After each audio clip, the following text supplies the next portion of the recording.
Hi everyone, welcome. Thank you so much. This is all seating on the side too, so we have plenty of space for everybody. If you haven't already, please do grab a beverage. We highly endorse imbibing, whether it's wine or mineral water. Please do that. Welcome to Green Apple Books on the Park. Tonight we're joined by Kristin Ann Haas and Robert Haas to celebrate Kristin's book. Yeah, let's do a pre-announcement. Excellent. I love the enthusiasm. It makes me so happy. We're here to celebrate Kristin's book, Blunt Instruments, Recognizing Racist Cultural Infrastructure in Memorials, Museums, and Patriotic Practices. Let's give a hand for both of these authors joining us this evening.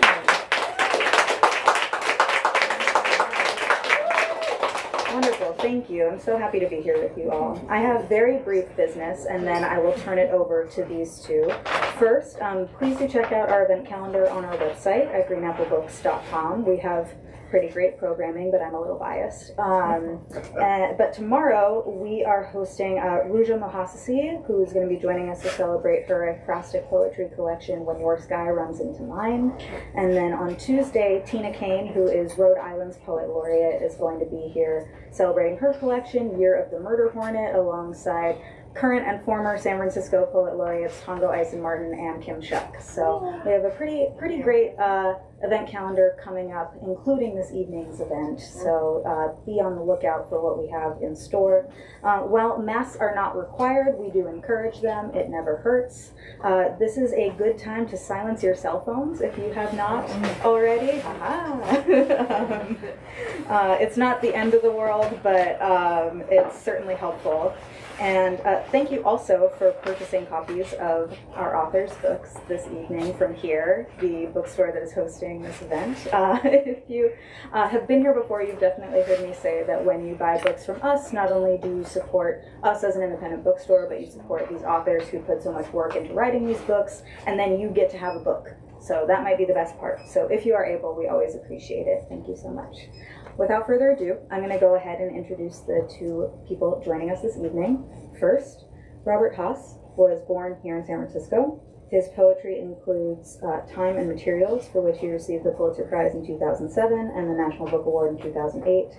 Sun Under Wood, for which he received the National Book Critics Circle Award in 1996. He has many other books and many other accolades, but from 1995 to 1997, he served as the U.S. Poet Laureate. He lives in Northern California with his wife, the inimitable poet Brenda Hillman. And tonight, he also taught English at the University of California at Berkeley. His most recent collection is Summer Snow. Let's give another hand for Robert Haas. Thank you so much. And last but most certainly, not least, I'm excited to introduce Kristin Ann Haas, who is a professor in the Department of American Culture and director of the Humanities Collaboratory at the University of Michigan. Her previous books include Sacrificing Soldiers on the National Mall and Carried to the Wall, American Memory and the Vietnam Veterans Memorial. She was also the co-founder and associate director of Imagining America, Artists and Scholars in Public Life. Her book, Blunt Instruments, is the reason we're here tonight, so please join me in welcoming Kristin Ann Haas.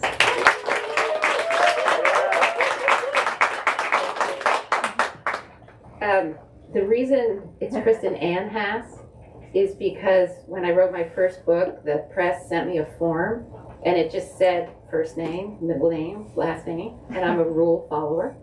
So when the book arrived, it was Kristin Ann Haas. So I had to stick with it.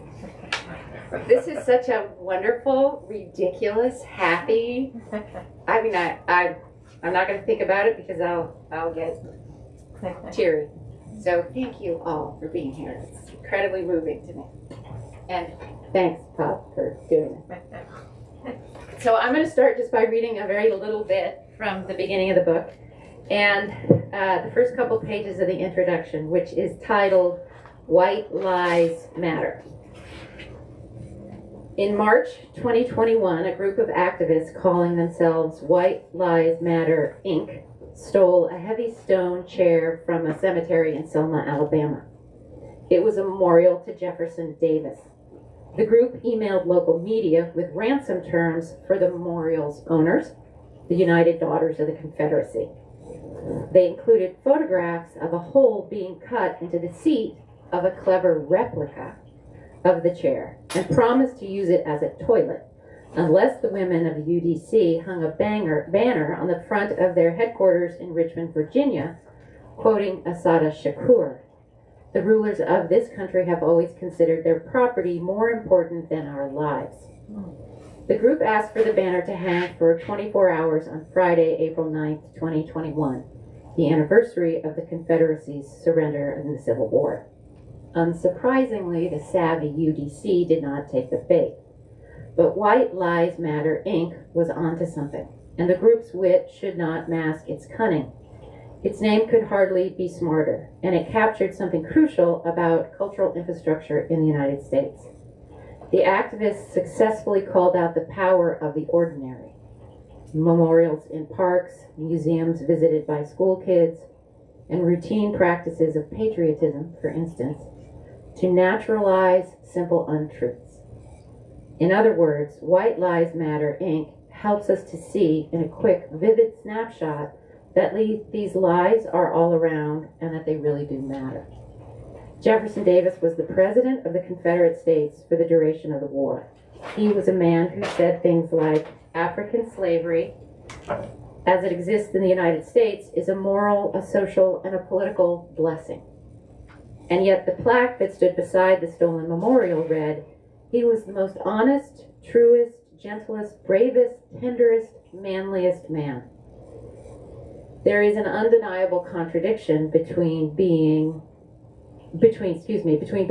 slavery to be a moral blessing and being the most honest, truest, gentlest, bravest, tenderest, manliest man, unless you believe in white supremacy.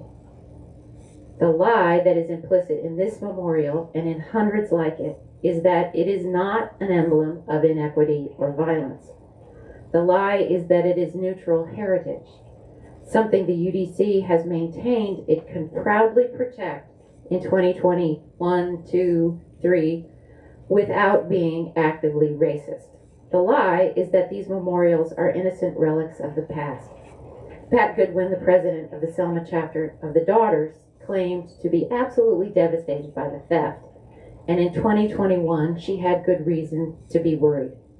In the days and weeks after George Floyd was murdered on the street in front of Cup Foods in Minneapolis, people across the United States and across the world took to the streets to protest. They chanted his name, and they called for an end to police brutality, and they toppled monuments and memorials. This may have seemed incongruous initially. By the end of the summer, more than 150 memorials had been knocked down. Almost none of them were memorials to police officers. They were memorials and monuments of all kinds across the world, but mostly in the U.S. And in the U.S., mostly there were memorials that had stood silently in local parks and on the grounds of government buildings for at least a century. Most were memorials to Confederate soldiers or, more relevant in this part of the world, Christopher Columbus. They had stood mute, but it seemed to become clear quite suddenly that they had been doing the serious cultural work of maintaining racial hierarchies. The protesters tore them down in an effort to reject these everyday affirmations of profound inequity. And while there's plenty of room for subtlety and nuance in understanding and representing even the most fraught heritage, cultural infrastructure, like the Davis chair, is not made for subtlety and nuance. Like the White Lies Matter folks, the protesters pulling down monuments were refusing to tolerate lies embedded in their landscapes. That monument, and thousands like it that still stand across the United States, are only one part of the cultural infrastructure of the blunt instruments that work to maintain basic untruths about race in the United States.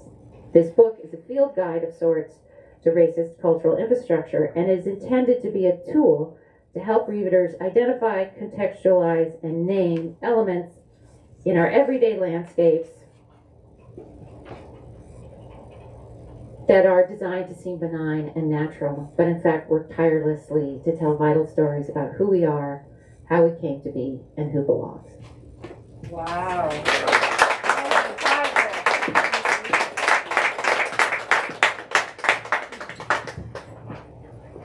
Did you write that at the beginning or at the end of the process of writing this book? I wrote it at the beginning. So you knew where you were I going. knew where I was going. Yeah. I wrote the first sentence first and the last sentence. I have a series of questions from a friend who is a fan of Kristin's and a professor of African American Studies at Harvard, Tia Miles, and so I'm going to put Tia's questions to you. What are blunt instruments? Why write about them now? So I think I had the idea, I had the phrase blunt instruments long before I started writing this book. Blunt instruments are cultural tools that work very powerfully and effectively without us noticing that they are working. So I've been studying memorials for 25, I'm looking at Finn, he's 27, 30 years. I have been thinking about all the different ways in which they operate. And I kept, watching stories about militarism, which is mostly what the stories about memorials were about for a really long time, and watching how memorials were kind of trying to manipulate public sentiment, new memorials that were being built. I was interested in all of that, but starting with Colin Kaepernick, taking a knee, actually the movie Black Panther, go to the movie Black Panther with me, and watching a scene in which that sort of sets I don't know if anybody else has seen it, but sets the whole plot in motion.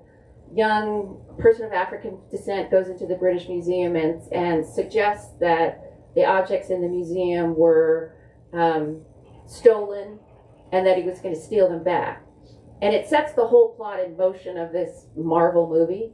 But I thought, if people who are making Marvel movies can in 1 minute and 30 seconds tell the whole story of the problem of race in museums, shouldn't scholars be able to do?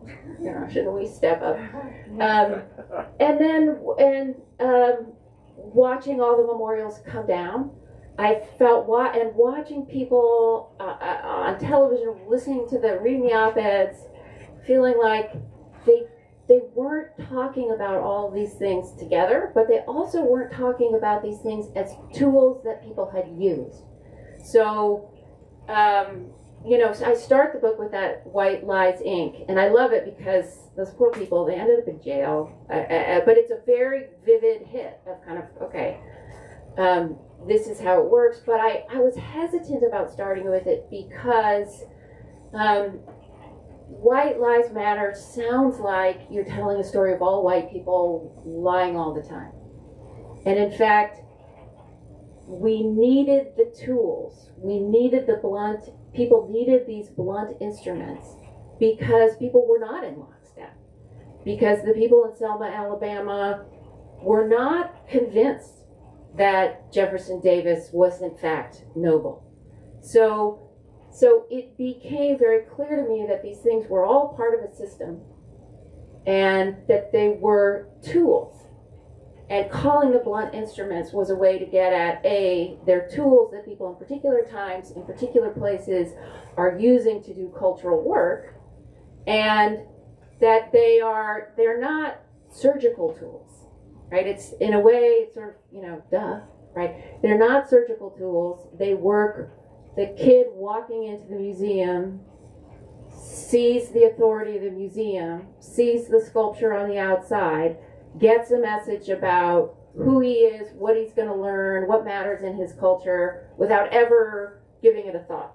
So that's kind of blunt instruments and why now. So her question is, can you give a few examples? But I was particularly interested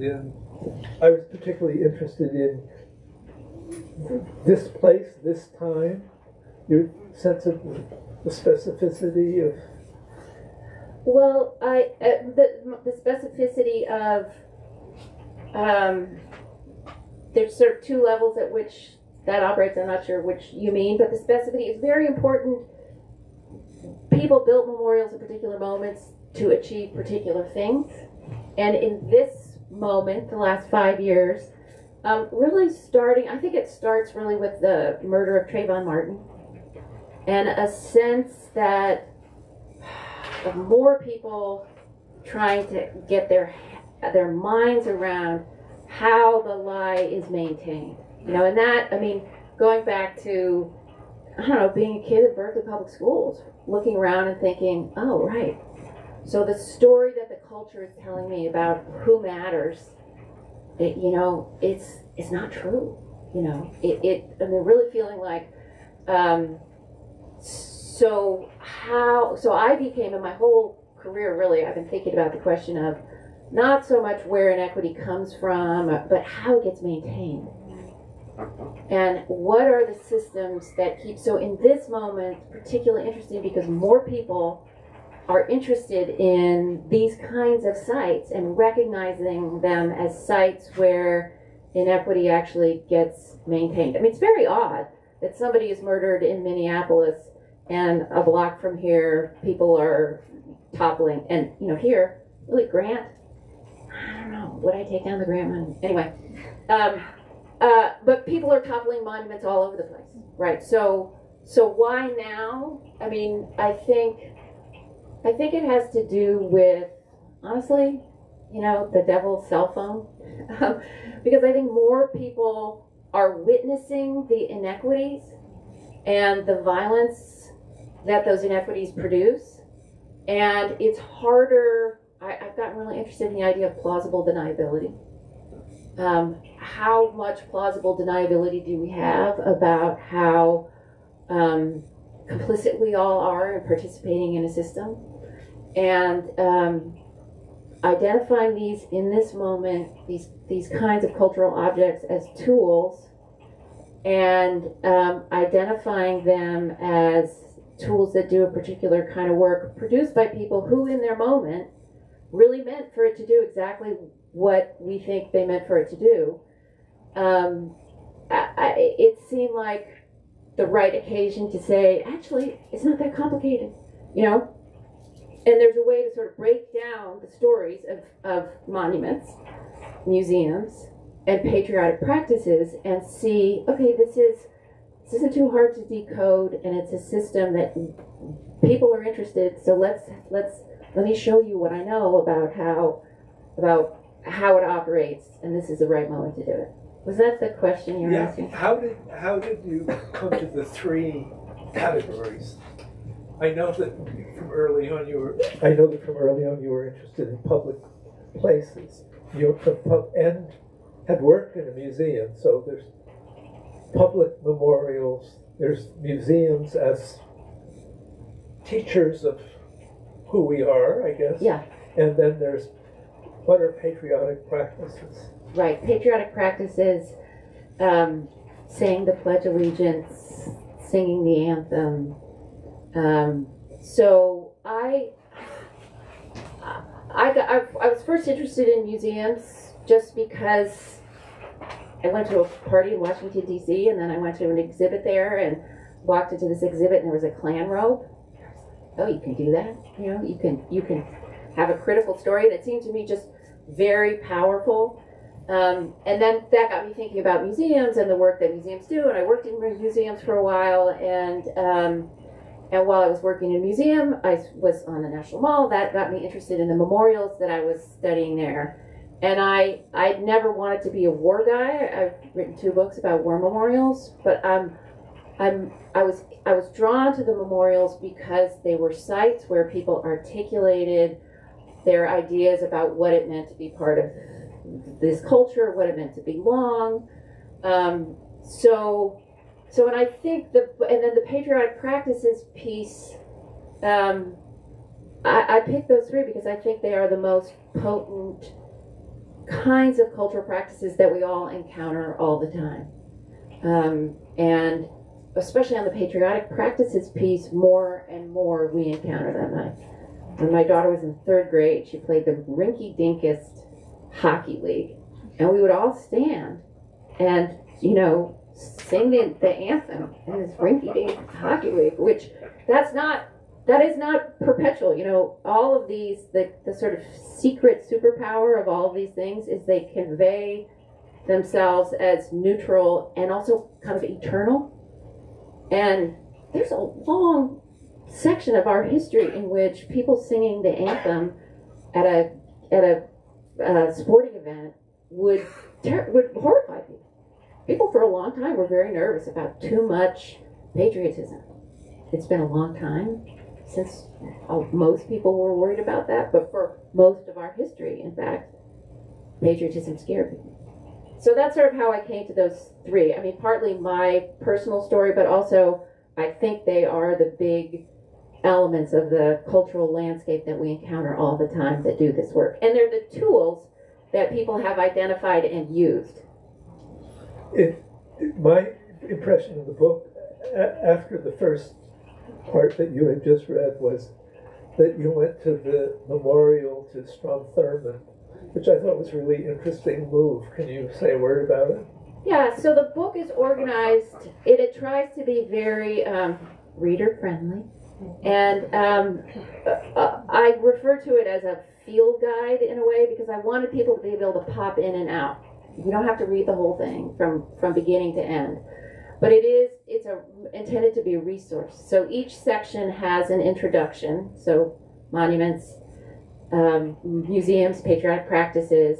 And in the introduction to the section on monuments, I write about the Strom Thurmond Memorial, which is just, for me, such a great example of how powerfully these tools express ideas about who we are and how hard it is to change it. So the story of the Thurmond Memorial, the most full-throated, deeply committed segregationists in the history of the United States Congress, also the longest-serving person in the history of the United States Congress. When he passed, the state of South Carolina put a memorial of him, very typical memorial, man in a suit caught mid-stride on a plinth. You could picture it. And at the base of the memorial, there's some platitudes on, three sides. And then on one side, there is statesman, visionary father. And there's a list, and initially it was a list of his 4 children, and it said father of 4. And then there was a list of his 4 children. But after his death, a woman named Essie Mae Williams Washington, whose mother had been 16 years old and was a domestic in Strom Thurmond's parents' house, gave birth to his daughter, who was mixed race, who he kept hidden his whole life. And when he passed, she came forward, and she's a very brave person. She tried to join the United Daughters of the Confederacy. That's hilarious. And I've been trying to get information from the daughters about her membership. And right after all the riots in Richmond, I got an email. Unfortunately, our archives have burned. We don't have that information. But anyway, she came forward. She couldn't join the Daughters of the Confederacy. She tried to join another important patriotic organization, the Daughters of the American Revolution, somewhat more successful, although she joined, but everybody in her chapter quit. But she went to her siblings and said that she wanted to have her name added to the memorial. And to their credit, her siblings said yes. The state of South Carolina had to pass a little piece of legislation to enable her name to be added. But the real problem, and there was space under their name for S.E. May to be added, but the stonemason had to turn the 4 into a 5. And it's a mess. How do you in stone? So when you go there, or when you look, there's a photograph in the book, when you see it, still every time, it gives me chills. But you see her, it's like she's clawing to get her place in that landscape. And as soon as you see him as the father of a black child, it completely rewrites who he is, what he did, so I love that as a sort of entry into sort of thinking about, here are the problems about what we have inscribed in our landscape, and here's the challenge in changing. I've seen you in action in Washington at a seminar occasion when there were two other historians, both in their way defending heritage ideas about the memorial. Is it University of North Carolina. North Carolina? Yeah. Can Yeah. you say a word about that? So we were at the National Festival of the Book together, and Finn's sister Hazel was there, and that's important because I think I felt like she's sitting right there. I can't chicken out, you know. But we were talking about the Silent Sam Memorial, which was on the campus of the University of North Carolina. It was a very, very typical Confederate memorial, dedicated in 1913. Right? Most of these memorials came very long time. These were not the mothers of soldiers. They came a very long time after the end of the war. At this event, these two historians of memorials, who were a generation older than me and should know better, somebody in the audience asked about what we thought about Silent Sam, and they used the words, they were both graduates of the University of North Carolina, as it happened. They used the word benign, they used the word heritage. It means so much to the people on the campus. It, you know, really, who's he harming? And the day before, in the Washington Post, the text of one of the speeches given at the dedication of that memorial was printed. And that was when I looked at Hazel and I thought, I have to say something, you know. And I just called to their attention. You know, I understand that this is how you feel about the monument, but did you read in the Post, you know? And the speech, and you know, nobody grows up thinking, I'm going to spend my professional life reading minutes of meetings where people discuss memorials or speeches that nobody wanted to listen to in the first place at a dedication of this memorials. But anyway, at this dedication, he told the story. Julian Carr stood up 1913, and he told the story with you know, great emotion about how he had seen a black woman disrespect a white woman, and how she had done it in view of a whole garrison of Union soldiers. So he's telling a story from the past when the Northern troops were still there, in theory, protecting newly freed people. And he told the story of beating her, whipping her, till her dress hung in shreds. And he looked at the garrison. Nobody touched him. He said he slept with a gun under his bed for 2 weeks. And then he realized all's well that ends well. So he was claiming victory for the lost cause at this dedication, making it very clear what the work Silent Sam was supposed to do. Right? Silent Sam was supposed to be a celebration of the fact that even though the South had lost the war, he could whip this woman in public with impunity, right? And if her dress is hanging in shreds, you can imagine what happened to her flesh. And that's the kind of, you know, that's these guys, they you know, we all should know better, you know, especially these people should know better. But that's a very typical story of these monuments and how they came to be, and kind of calling people out. It feels personal, but also super important because we you know.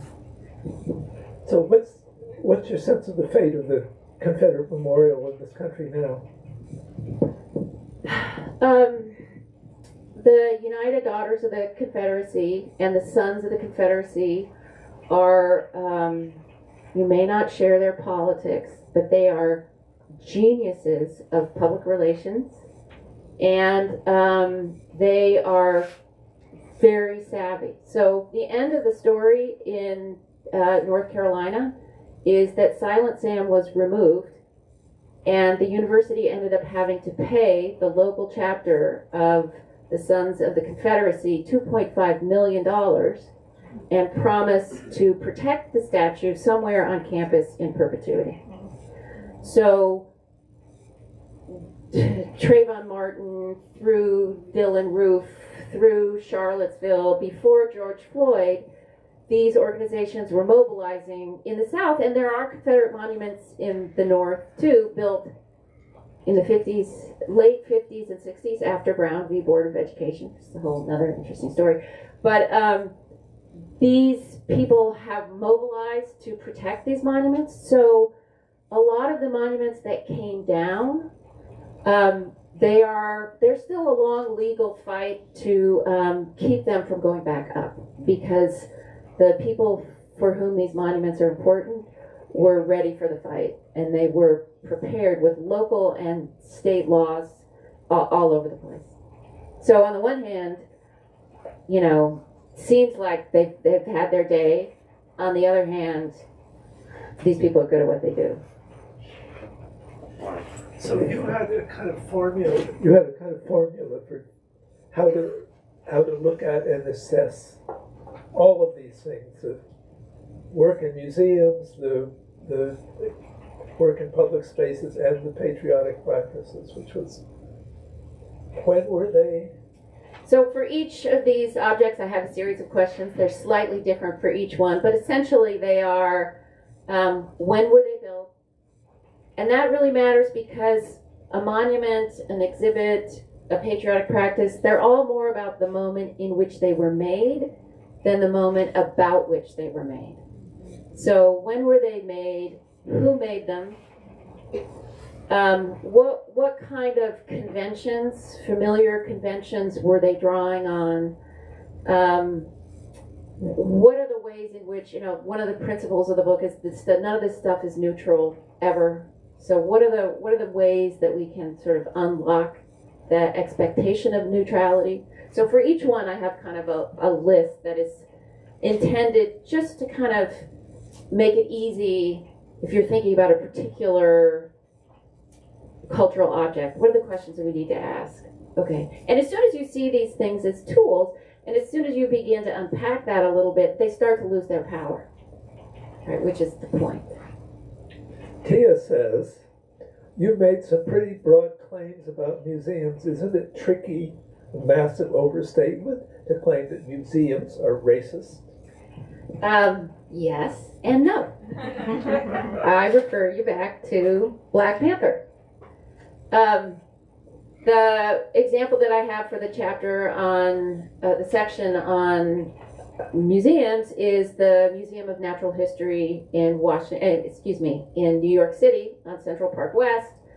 Beautiful museum, big neoclassical facade. As you walk up to it, you see engraved in the stone, nature, knowledge, vision. Throughout the 20th century, millions, by the end of the 20th century, 5 million kids a year going up to receive knowledge about nature so that they can have a vision. And in order to get into the museum, they had to walk past a sculpture that was there since the 1930s of Teddy Roosevelt on a horse in a military uniform that is, you can see it's sculpted in very careful detail. His back is straight, he has a hat on. His horse has an elaborate saddle and bridle that's very detailed. And he's flanked on one side by an unnamed, partially undressed indigenous person, not a real person, who has a headdress on and has some gear that's coming off his very sculpted body. And on the other side, an equally sculpted but more naked body of an African figure. No name, no place of origin, no story, no articulation of surface in the clothes, no details. So millions and millions and millions and millions of kids year after year are going into a natural history museum where they're going to learn how the world works and the big lesson before they even get in the building is about racial hierarchy. And when the statue was dedicated after Roosevelt's death, almost immediately people started to advocate for it to come down. Because New York City was full of a lot of black and brown people who were saying, you know, what are you, crazy? And, you know, the museum was then run by eugenicists, and it really expressed the values that they wanted to express in the museum and the story that they wanted to teach. And it took the murder of George Floyd for that memorial to come down. Oh my God. And so, yes, on the one hand, it seems really nervy and outrageous to say museums are racist. On the other hand, you know, another example in the book is just about all of the objects that kids see from all over the world, and the lesson they learn about what belongs to us. You know, and the idea that, of course, our stuff, their stuff, should be in our museum. So museums are, I love museums, and they're full of things that aren't racist. People who work in museums are all the time, many people working against the fundamental kind of racist foundation. But go back and look at who paid for whatever museum you're interested in, and look at the documents that they wrote when they founded the museum, and it becomes really hard not to see the racism all over it. So here's to you again. What does Colin Kaepernick taking a knee have to do with the Toledo Museum? She's a punk.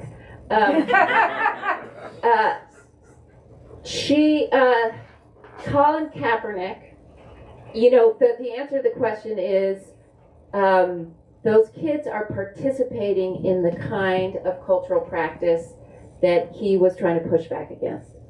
So the Toledo Museum has a massive collection from Egypt of ancient Egyptian objects. And, you know, kids in northern Ohio get on a bus and they go to this beautiful, again, neoclassical museum, and they go in there and they learn a story about how our archaeologists went there, got these treasures, brought them home for you. And there's a way to show that stuff without telling exactly that story, right? It's not that you can't have that stuff. It's that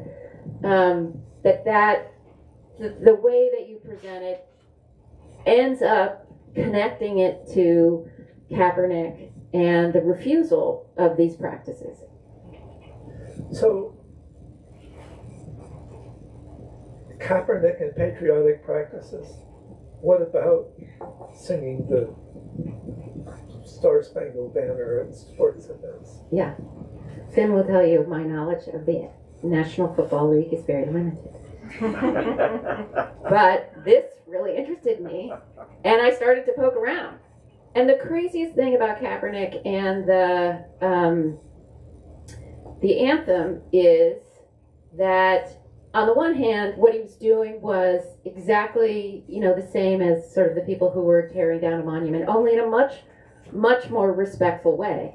He was refusing to participate in celebrating a country that he felt like was not acknowledging the inequity and the brutality, you know, that, you know, black people being murdered, unarmed black people being murdered with impunity became for him intolerable.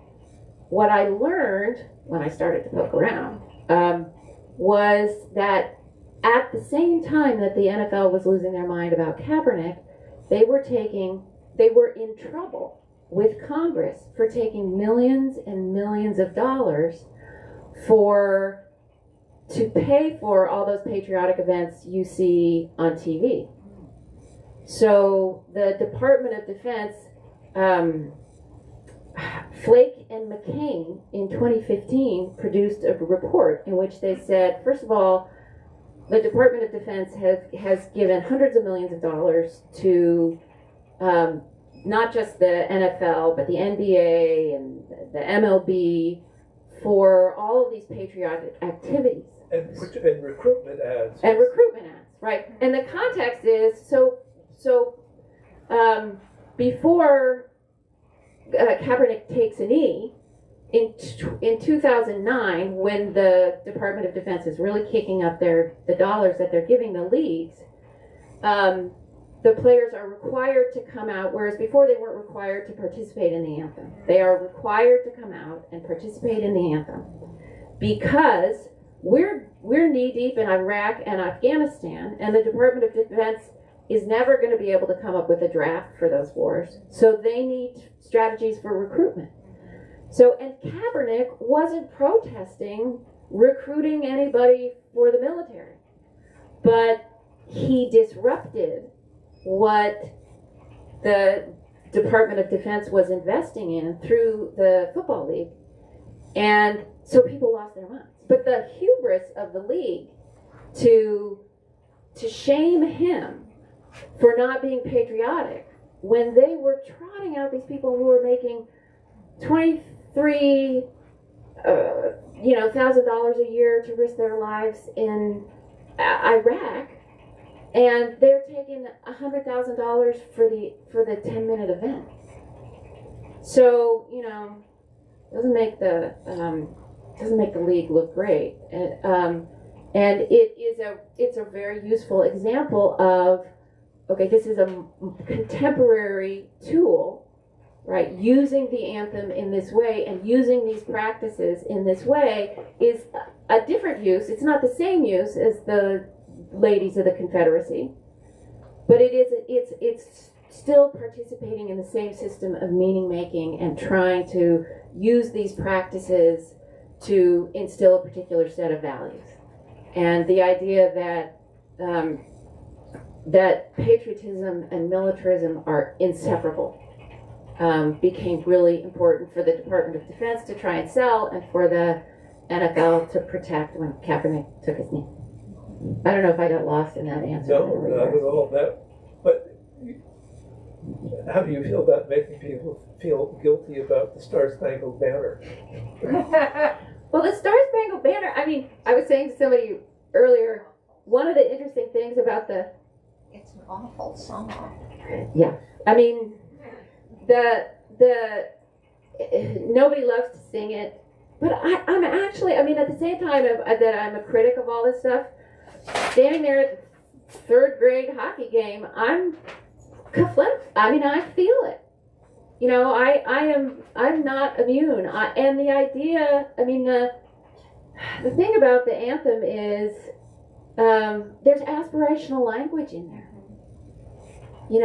There is creating connection, collectivity. It's a good thing. It just depends on how you use the tool. And we don't have time to go deep, but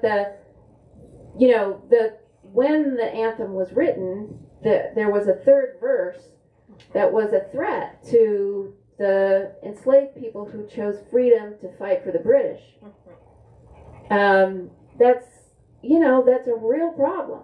But to the credit of Americans, they dropped that. Just nobody passed a law. We didn't have a national anthem until the 1930s. So there was a long period where the song was just, it's just part of the culture. But we didn't need an official, because we were wary of that kind of thing in the United States. So we didn't need a national anthem. We didn't have a national anthem. And by the time it became the national anthem, nobody was singing about threatening enslaved people.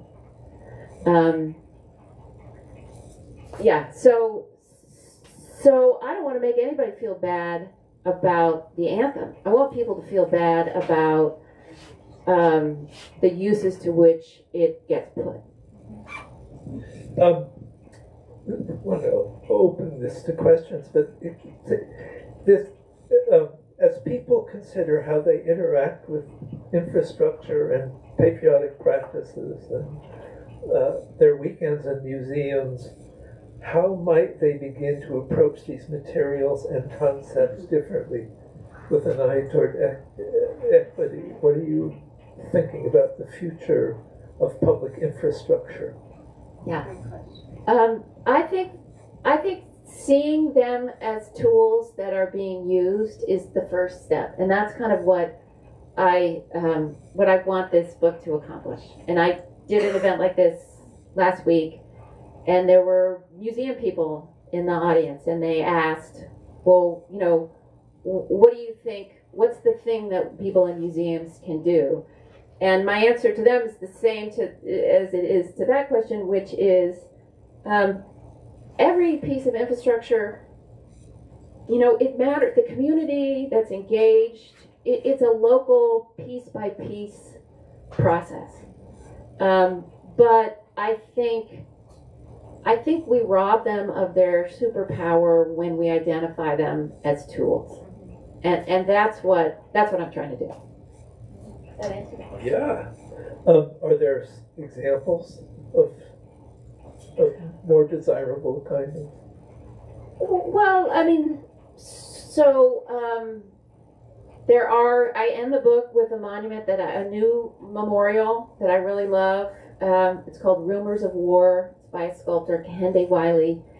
And he just put a young African-American man wearing Nikes and dreadlocks on a horse, on a plinth. Wow. And it's very powerful. And it's on Monument Avenue. It's in front of the Richmond Museum of Art, but it's just down the street from where Robert E. Lee was for so long.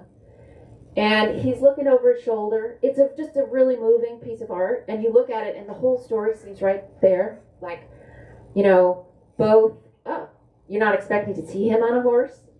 And so I think there are all kinds of ways people can experiment, use the tool in a different way. And people are doing that in museums, in public spaces. And it will be exciting to see what people come up with. So you pointed out to me when we walked in Washington that the Jefferson Memorial wasn't about war, and the Washington Monument wasn't about war, and the Lincoln Memorial wasn't about war.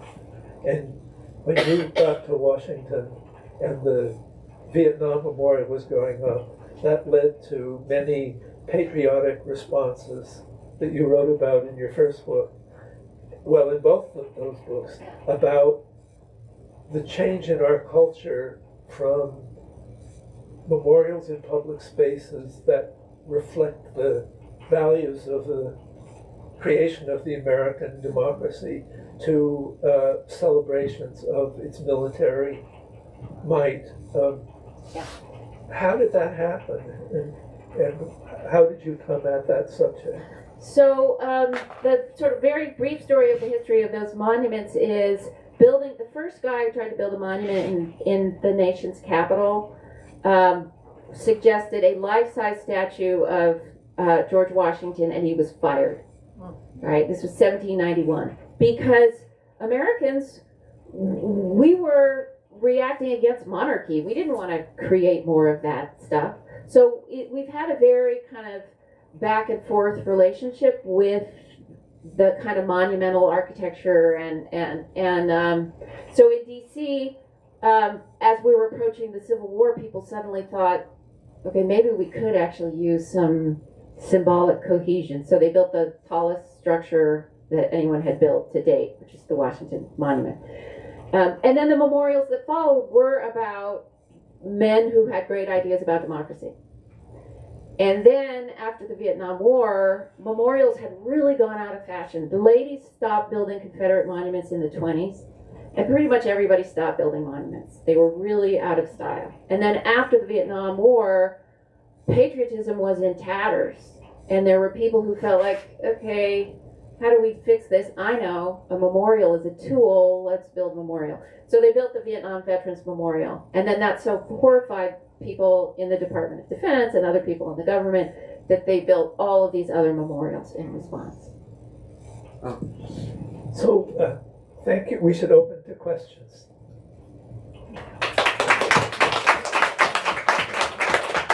Viva Didi.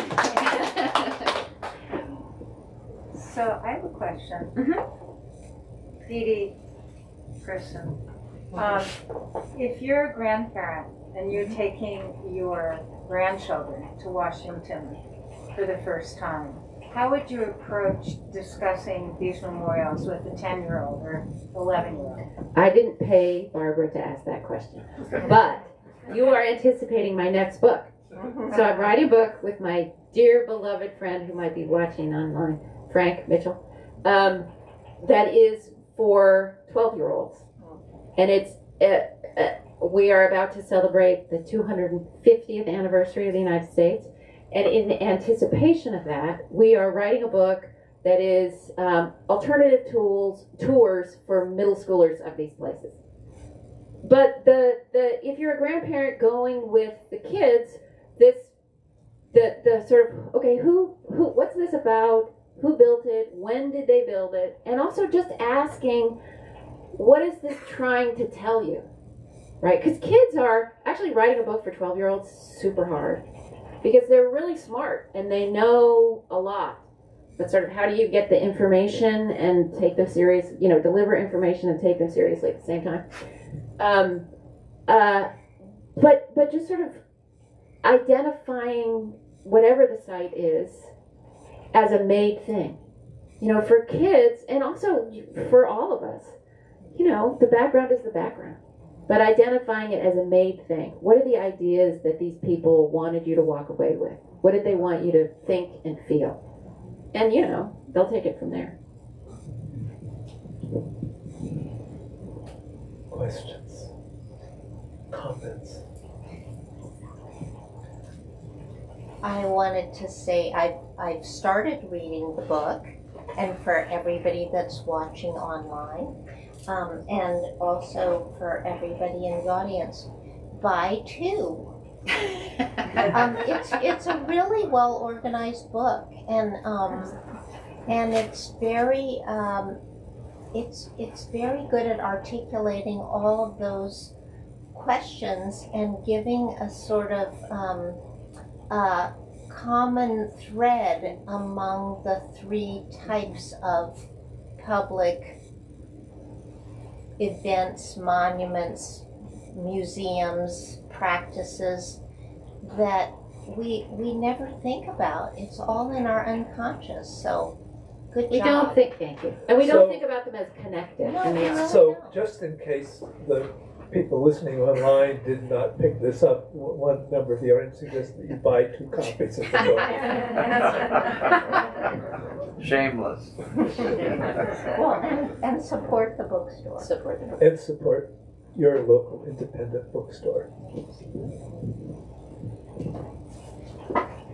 I haven't read the book yet. I'm really looking forward to reading it, and so maybe you answer this question in it. And the question is, what do we do with the monuments after we take them down?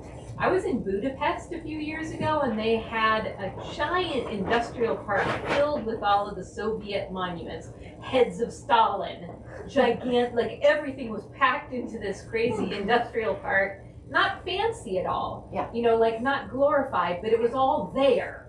And it was all labeled, and it was all like, okay, come here and see all the shit that happened, right? Yeah. So, like, Yeah. what are your thoughts about what we should do with them? The person sitting behind you has an idea. She's Put them gonna. in the basement of the museum. Yeah. Well, Or that's inside the museum. that's- Not out in public. right. That is a frequent. Put it in the museum. I think it's. I think it's something that is very productive for communities to negotiate themselves. So what do you do with it? And I think all options should be on the table. I think melting it down should be on the table. I mean, there are a lot of people who say that getting rid of a monument is erasing history, and the history is still there. It's just changing who we decide to celebrate and honor. And some of the people who have been celebrated and honored, really melt it down. But I don't think anybody from the outside of any given community should decide. I think it can be productive. I mean, different, New Orleans, they've done some interesting things. But I think having the conversation about what happens to it. But as I say that, I realize it's a little naive, because the lawyers for the UDC are going to be, in the case of the Confederate monuments for sure, there's going to be their legal battles before you even get to open it up. And the question of who owns these is interesting, because they're usually on public land, but the organizations that built them claim ownership of that tribute.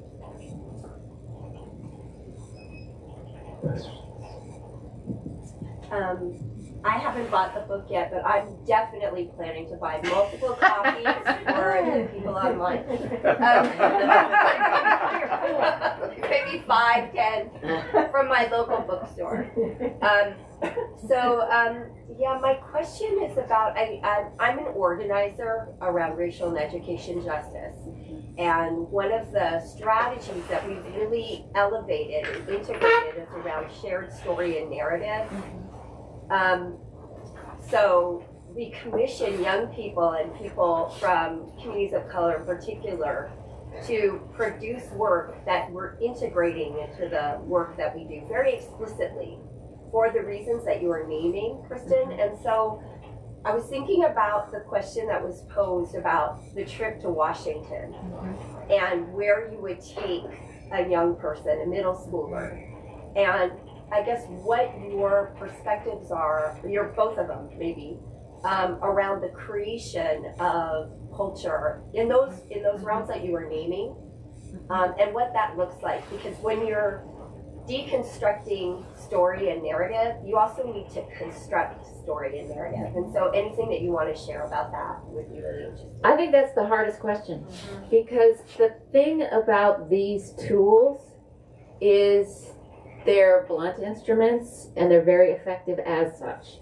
And the more nuanced, so the kinds of things that you're talking about, absolutely, we need to be telling more people's stories, and we need to be, I think we need to figure out, I don't want to copy the UDC in anything, but we need to figure out how to tell those stories in blunt and powerful ways. Because there are a lot of communities where they take down a monument and then they say we're going to have a committee, and the committee's going to talk about, we're going to design something, and then, it doesn't end up being as permanent, as powerful. It doesn't make the argument about this is who we are and it's been here forever.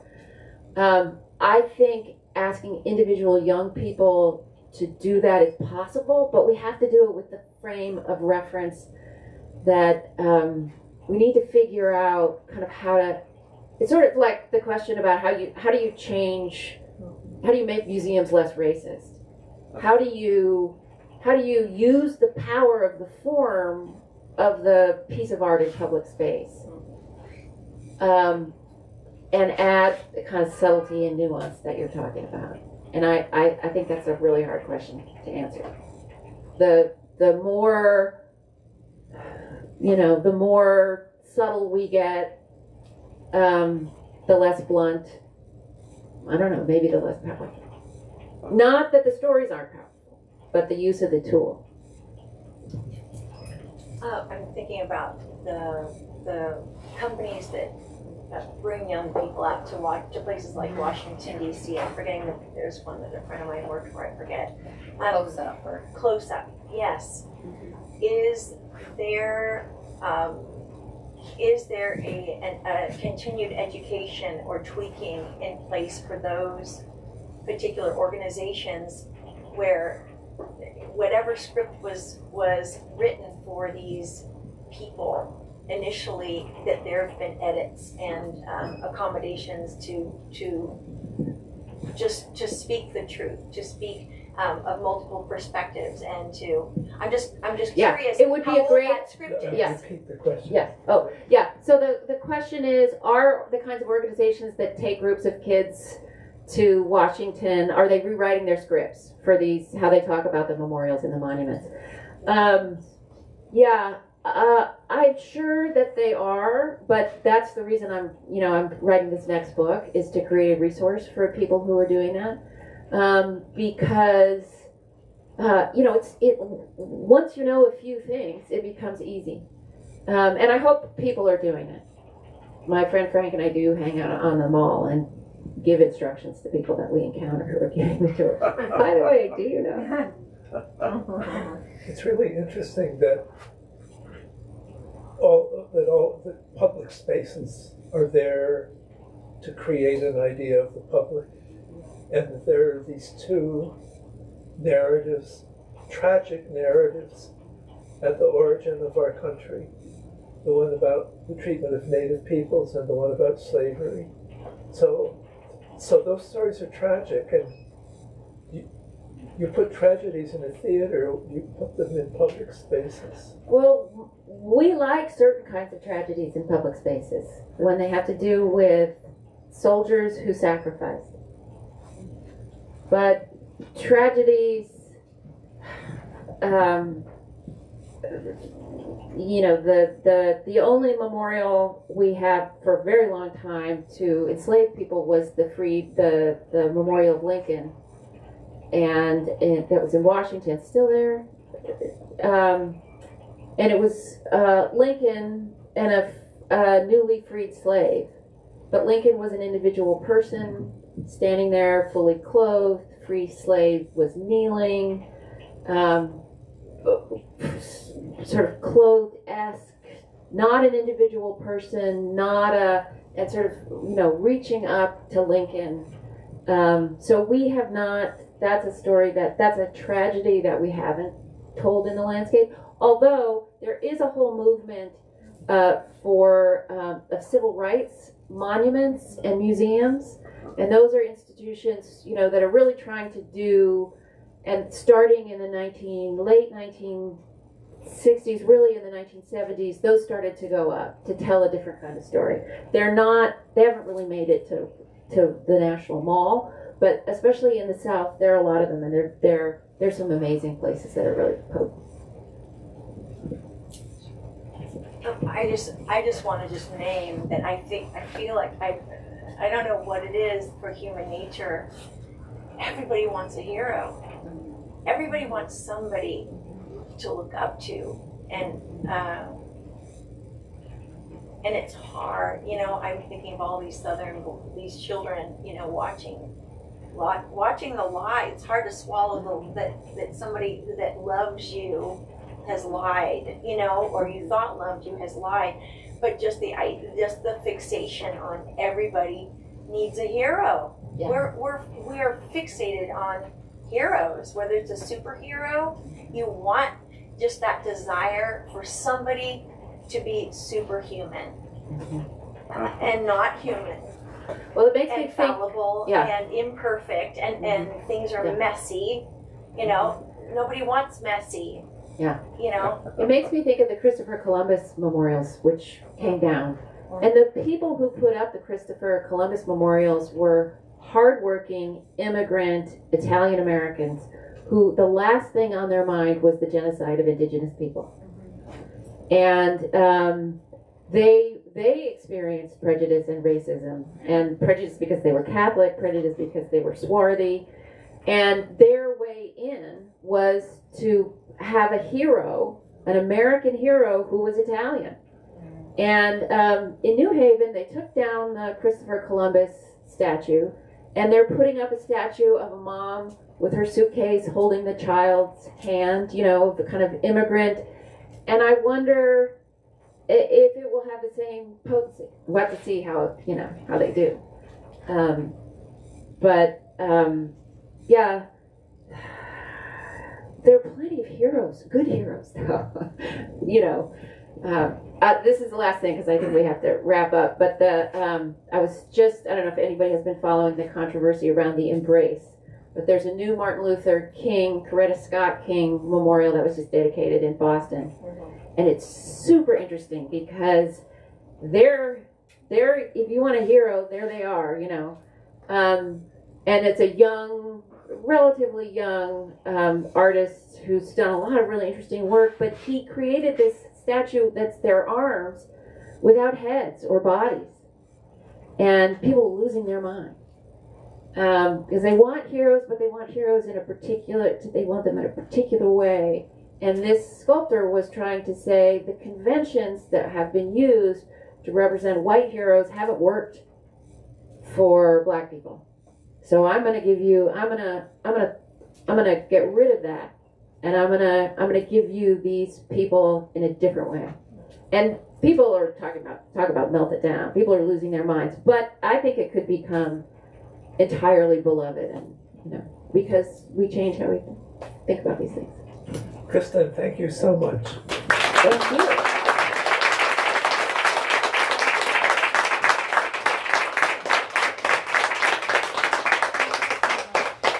Can we have one more hand for Kristin?